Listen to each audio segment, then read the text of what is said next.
Geetha Janakiraman YouTube சேனலுக்கு உங்களை வரவேற்கிறோம். இன்னைக்கு வந்து நம்ம பருப்புக்கீரை வந்து கடையில் பார்ப்போம். கீரை வந்து நல்லா உப்பு போட்டு அலசி சுத்தம் பண்ணி எடுத்து வச்சிருக்கேன். தக்காளி 2 தக்காளி, 2 வெங்காயம், பூண்டு, அது தேவைக்கேற்ற பூண்டு, காரத்துக்கு ஏற்ற மாதிரி மிளகா வச்சிருக்கேன். இந்த கீரை கொஞ்சம் மிளகா கூட தேவைப்படும், கொஞ்சம் காரம் கூட இருந்தால் தான் நல்லா இருக்கும். அதில் ஒரு 4 மிளகா வச்சிருக்கேன். இந்த துவரம் பருப்பு வச்சிருக்கேன். இந்த சிறுபருப்பு வந்து ஒரு 2 ஸ்பூன் அளவுக்கு வச்சிருக்கேன். இதில் தேவையான அளவுக்கு அது பெருங்காயம், மஞ்சத்தூள், அவ்வளோதாங்க. இதெல்லாம் போட்டு குக்கரில் வச்சுட்டு நம்ம வேக வச்சுட்டு அதுக்கப்புறம் நம்ம பார்ப்போம். ஃபர்ஸ்ட் வந்து பருப்பு போட்டுக்கலாம். பருப்பு வந்து கழுவி வச்சிருக்கேன். வெறும் துவரம் பருப்பும் போடலாம், கூட கொஞ்சம் சிறுபருப்பு வந்து கொஞ்சம் போட்டோம்னா கொஞ்சம் நல்லா இருக்கும் அந்த கீரைக்கு. அதுக்காக தான் இந்த கீரைக்குன்னு இல்லை, பருப்பு போட்டு கடையிற கீரை எல்லாத்துக்குமே வந்து கூட கொஞ்சம் சிறுபருப்பு போட்டு கடைஞ்சிங்கன்னா 1 ஸ்பூன் அளவு 1.5 ஸ்பூனு அந்த மாதிரி போட்டிங்கனாலே போதும்.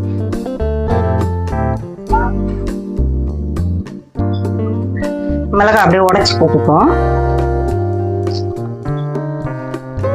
காரம் உங்களுக்கு தேவைப்படுற மாதிரி நீங்க போட்டுக்கலாம். 2 வெங்காயம் கட் பண்ணி வச்சிருக்கேன். இதே மாதிரி 2 தக்காளி. இது அப்படியே வெந்துடும், நல்லா குழைய போட்டுப்போம்.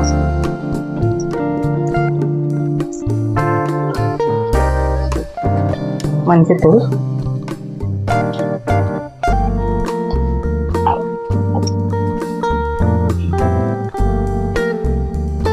உப்பு எவ்வளவு தேவைப்படுமோ அதை வந்து நான் இப்பயே போட்டுறேம்மா. இந்த உப்பு வந்து போட்டு வேக வச்சிங்கனாக்கா கொஞ்சம் நல்லா இருக்கும். எல்லாமே சீக்கிரமா வேகும். உப்பு போட்டு கீரை கூட உப்பு போட்டு வேக வச்சிங்கன்னா நல்லதும் கூட. அது மாதிரி கீரை வந்து நம்ம அலசணும் இல்லைங்களா, அந்த மாதிரி அலசும் போது உப்பு போட்டு நல்லா அலசணும். நம்ம உப்பு போட்டு அலசிட்டு அதுக்கப்புறம் 4-5 டைம் நல்லா அலசினோம்னா தான் அந்த கீரையில ஏதாவது பூச்சி புண்டு ஏதாவது இருந்தாலும் அதெல்லாம் சரியா போயிடும், நமக்கு கிளீனா கிடைக்கும் கீரை. அதில் நம்பி நம்ம அப்படியே வெறும்னா 2 வாட்டி 3 வாட்டி அலசி நம்ம கீரையில உப்பு போட்டு அலசி, இந்த கீரை எல்லா கீரையுமே உப்பு போட்டு அலசணும் நம்ம. இப்போ வந்து இதுக்கு தேவையான தண்ணி போட்டுப்போம்.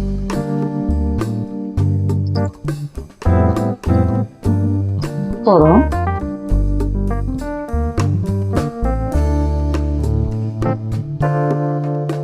வாரத்துல ஒரு வாட்டியாவது ஏதாவது ஒரு கீரை நம்ம எடுத்துக்கிட்டோம்னா நமக்கு உடம்புக்கு நல்லது. கீரை கிடைக்கிறதே கஷ்டமா இருக்கு இப்பெல்லாம். அதெல்லாம் ஏதாவது ஒரு கீரை நம்ம எடுத்து நம்ம செஞ்சோம்னா உடம்புக்கு ரொம்ப நல்லது. வந்து இதை நம்ம வேக வச்சிருவோம். 4-5 விசில் வைக்கலாமா. பருப்பும் வெந்து வரணும், கீரையும் நல்லா வெந்து வரணும். அதான் 4 ஒரு 5 விசில் வைப்போம். குக்கர் போட்டு நம்ம விசில் வச்சுட்டு வெந்த பிறகு நம்ம பார்க்கலாம். சரிங்களா? கீரை வச்சிருக்கோமா. கீரை வேகிறதுக்குள்ள நம்ம அதுக்கேற்ற சைட் டிஷ் நம்ம ரெடி பண்ணிப்போம். உருளைக்கிழங்கு வந்து தோல் சீவிட்டு நல்லா ஒரு 1/2 இன்ச் அளவுக்கு டிஸ்டன்ஸ்ல அதை பாருங்க இந்த மாதிரி கட் பண்ணி வச்சிருக்கேன். எல்லாமே ஒரே மாதிரி இந்த மாதிரி கட் பண்ணி வச்சிருக்கேன். இதை வந்து நம்ம வேக வச்சுக்கலாம். 1/2 வேக்காடு வேக வச்சு உப்பு போட்டு வேக வச்சுட்டு நம்ம எடுத்து இதை வந்து நம்ம ஃப்ரை பண்ணி பார்க்கலாம். இப்போ அவிச்சிக்கலாம், உருளைக்கிழங்கு அவிச்சிக்கலாம். பாருங்க, தண்ணி சுடு தண்ணி வச்சிருக்கேன், அதை போட்டு அவிச்சிக்கலாம். கொஞ்சமா உப்பு போட்டு ஒரு 2 சிட்டிக்கு மஞ்சள் தூள் போட்டு அவிச்சிக்கலாம். ரொம்ப வேக வைக்க கூடாது.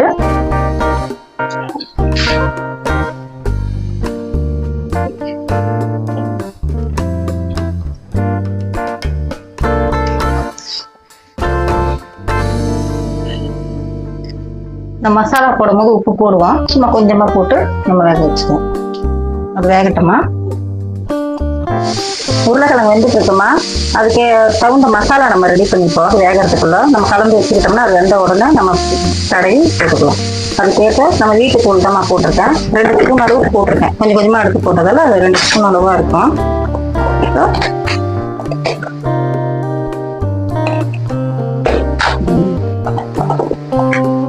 மஞ்சத்தூள் கொஞ்சம் போட்டுக்கலாம்.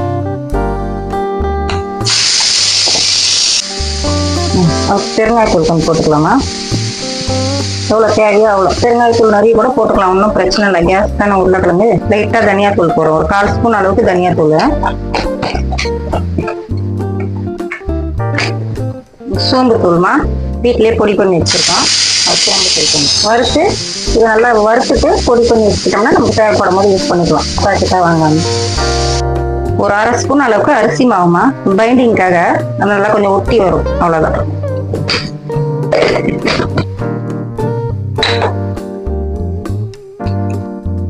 அதில் நம்ம உப்பு போட்டிருக்கோம். உப்பு தேவையான அளவு உப்பு போட்டுக்கலாம்.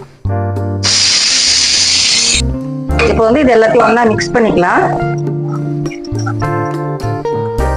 மிக்ஸ் பண்ணிட்டு தண்ணி போட்டு கலந்துக்கலாம். ஒரு பேஸ்ட்டாக நம்ம ரெடி பண்ணி வச்சுக்கிட்டோம்னா தான் அது உருளைக்கிழங்கு வேகிற வேலைக்கு கொஞ்சம் ஈஸியாக இருக்கும். வேலை கொஞ்சம் டக்கு டக்குன்னு முடியும் நமக்கு சமைக்கும் போது. அதுக்காக வெயிட் பண்ணிட்டு இருக்க வேண்டாம் இல்லைங்களா? அவ்வளோதான். பாருங்க, இந்த மாதிரி ரெடி பண்ணால் போதும். உருளைக்கிழங்கு எடுத்து வைக்கும் போது அதில் கொஞ்சம் லைட்டாக தண்ணி இருக்கும், அந்த ஈரப்பதம் இருக்கும். அந்த ஈரப்பதத்தில் இதை போட்டு பெசுறும் போது கரெக்டாக இருக்கும். இது ரொம்ப தண்ணி ஆக்கிட்டோம்னா அப்படியே உருளைக்கிழங்கு போடும்போது நீத்திட்டு போகிற மாதிரி இருக்கும். போதும், இது பைண்டிங் கரெக்டாக இருக்கும். உருளைக்கிழங்கு வெந்துருச்சா பார்க்கலாமா? வெந்துருச்சு.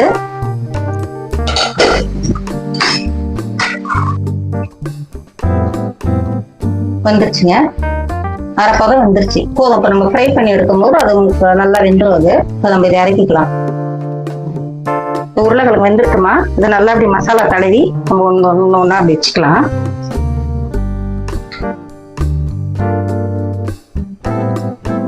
ஒரு 10 நிமிஷம் கொஞ்ச நேரம் அந்த காரத்துல ஊறட்டும். அப்புறம் நம்ம ஃப்ரை பண்ணி எடுத்துக்கலாம். நல்லா இருக்கும் இது. சாம்பாருக்கு, ரச சாதத்துக்கு, கீரை, இந்த மாதிரி ஐட்டத்துக்குலாம் இது ரொம்ப நல்லா இருக்கும். அப்படியே ஃப்ரை பண்றதுக்கு கொஞ்சம் இது மாதிரி பண்ணி பார்த்தீங்கன்னா கொஞ்சம் நல்லா இருக்கும். சாப்பிட கொடுக்குறவங்களுக்கும் நல்லா இருக்கும், சாப்பிட்றவங்களுக்கும் நல்லா இருக்கும்.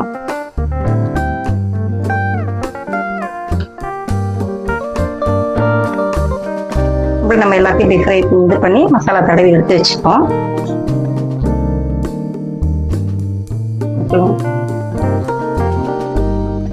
இந்த மசாலா எல்லாம் பாருங்கம்மா, நான் போட்ட மசாலா எல்லா உருளைக்கிழங்குக்கும் சரியா போச்சு. இது வந்து ஒரு 1/2 கிலோ உருளைக்கிழங்கு இருக்கும். 1/2 கிலோ 300ல இருந்து 400 உருளைக்கிழங்கு இருக்கும்னு நினைக்கிறேன். அவ்வளவுதான். இதை அப்படியே கொஞ்ச நேரம் ஒரு 10 நிமிஷம் உங்களை ரெஸ்ட் எடுக்க விடுவோம். நல்லா ஊறட்டும். அப்புறம் நம்ம ஃப்ரை பண்ணி எடுத்து பார்க்கலாம். அவ்வளோதான். அதுக்குள்ள கீரை வெந்துருக்கான்னு நம்ம பார்ப்போம். அவ்வளோதான். ஓகே, கீரை வெந்துருக்கான்னு பார்க்கலாமா? 4 விசில் வந்துருக்கு. ஸ்டீம் ஃபுல்லாக வெளியே வச்சுக்கலாம்.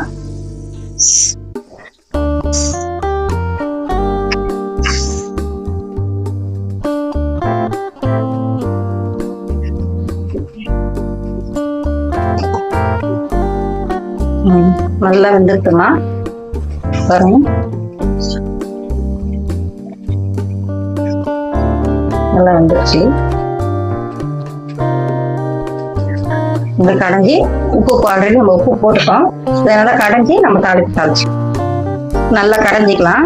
சட்டியில எல்லாம் போட்டு கடையணும்னு அவசியம் இல்லை. 2 விசில் கூட வச்சு எடுத்தாலே அது போதும். ஆஃபீஸ் போறவங்களுக்கு சட்டி தேடிக்கணும், இதை தேடிக்கணும், அதை தேடிக்கணும் இருக்க முடியாது இல்லையா? கூட வச்சு நல்லா அப்படி பண்ணிக்கலாம். நல்லா மஞ்சிச்சுங்க, நல்லா மஞ்சிச்சு. இது வந்து கீரை வந்து கம்மியா இருக்கானே, இந்த கீரை வந்து அப்படிதான் இருக்கும். நல்லா வெந்துடும். பருப்பு ரொம்ப கம்மியா போட்டிருந்தோம்னா போதுமா இருந்திருக்கும். நான் கீரை கொஞ்சம் கம்மியா சின்ன கட்டா இருந்ததால பருப்பு கொஞ்சம் கூட போட்டிருக்கேன். அதனால இது அப்படி பருப்பு கூட தெரியுது, கீரை கம்மியா தெரியுது. நல்லா இருக்கும் சாப்பிடுறது. நம்ம தாளிச்சுப்போம். எண்ணெய் போட்டுக்கலாம். எண்ணெய் வந்து ரொம்ப வேணாம், ஒரு 2 ஸ்பூன் போட்டா போதும்.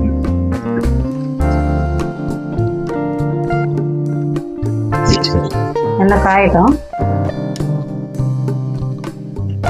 1/2 ஸ்பூன் கடுகு போடுவோம்.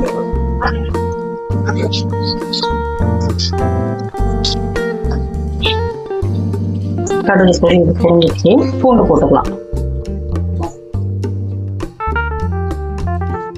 இது வந்து வடகம்மா, நம்ம கொஞ்சமா ஒரு 1/4 ஸ்பூன் அளவுக்கு வடகம் பூண்டு கூடயே போட்டிருக்கேன். நல்லா பொரியட்டும் ரெண்டுமே. பூண்டு நல்லா பொரியணும், அப்பதான் கீரை வந்து சாப்பிடும் போது நல்லா மணமா இருக்கும்.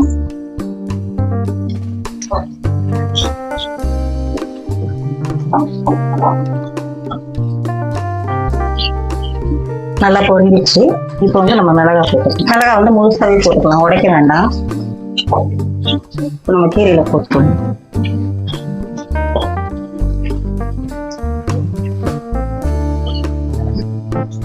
நல்லா பொரிஞ்சிச்சுமா. கீரையில வந்து இதை அப்படியே நல்லா மிக்ஸ் பண்ணி விட்டுருக்கோம். இப்போ நான் போட்ட குவான்டிட்டி வந்து 3 பேர் அளவுக்கு சாப்பிடுவோம். அவ்வளோதான் வரும். ஒரு கட்டு சின்ன கீரை அது. அவ்வளோதான். நல்லா அவ்வளோ ஒரு வாசனையா நல்லா இருக்கு கீரை. அவ்வளோ. இது மறுபடியும் நம்ம வந்து ஸ்டவ்ல வச்சு கொதிக்க வைக்கணும் செய்யணும்லாம் கிடையாது. மறுபடியும் கீரையை வந்து நம்ம சூடு பண்ணோம்னா நீட்டு போன மாதிரி ஆகும். ஒரு மாதிரி தண்ணி தனியா பருப்பு தனியா ஒரு மாதிரி தெரியும். இந்த மாதிரி பைண்டிங்கா நமக்கு தெரியாது. இது நல்லா இருக்கும் சாப்பிட. ஒரு தால் சாப்பிட்ற மாதிரி இருக்கும். கீரை டேஸ்டும் வரும், நல்லா இருக்கும். இது கீரை வேலை முடிஞ்சிச்சு. அடுத்தது நம்ம உருளைக்கிழங்கு ஃப்ரை பண்ணி பார்ப்போம். ஆயில் போட்டுக்கலாம் உருளைக்கிழங்கு ஃப்ரை பண்ணுறதுக்கு. கொஞ்சம் கூடவே போட்டு மொத்தமாக அப்படியே ஃப்ரை பண்ணி எடுத்துக்கலாம். இருக்கிற உருளைக்கிழங்கு ஒரு 2-3 டைமாக போட்டு எடுத்துக்கலாம். எண்ணெய் காஞ்சிடுச்சுங்க, அப்படியே நம்ம இதில் போட்டு எடுத்துக்கலாம். டீப் ஃப்ரை மாதிரி பண்ணிக்கலாம். லைட்டாக பச்சை அரிசி மாவு போட்டதால நம்ம போட்டிருக்க மசாலா வந்து பிரிஞ்செல்லாம் வராது.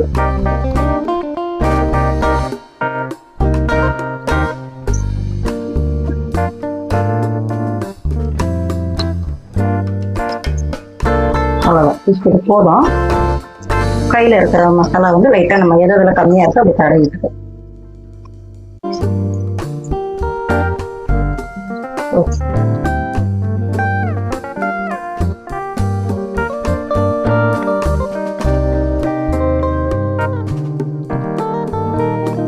இது நல்லா ஃப்ரை ஆயிடுச்சுங்க. 2 ட்ரிப்பும் போட்டு எடுத்துக்கிட்டோம்.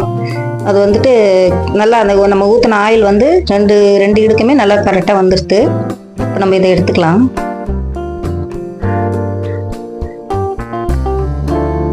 முடிஞ்சு ஸ்டவ் ஆஃப் பண்ணிக்கலாம். கீரை ரெடி ஆயிடுச்சுங்க. கீரையும் ரெடி ஆயிடுச்சு, உருளைக்கிழங்கு ஃப்ரையும் ரெடி ஆயிடுச்சு. நல்லா இருக்கும் சாப்பாடு, நல்லா கிரன்ச்சியாக. இந்த வீடியோ உங்களுக்கு பிடிச்சிருந்தா ஷேர் பண்ணுங்கள், சப்ஸ்கிரைப் பண்ணுங்கள், பெல் பட்டனை கிளிக் பண்ணுங்கள். கீதா ஜானகிராமன் யூடியூப் சேனலுக்கு சப்போர்ட் பண்ணுங்கள். நன்றி, வணக்கங்க.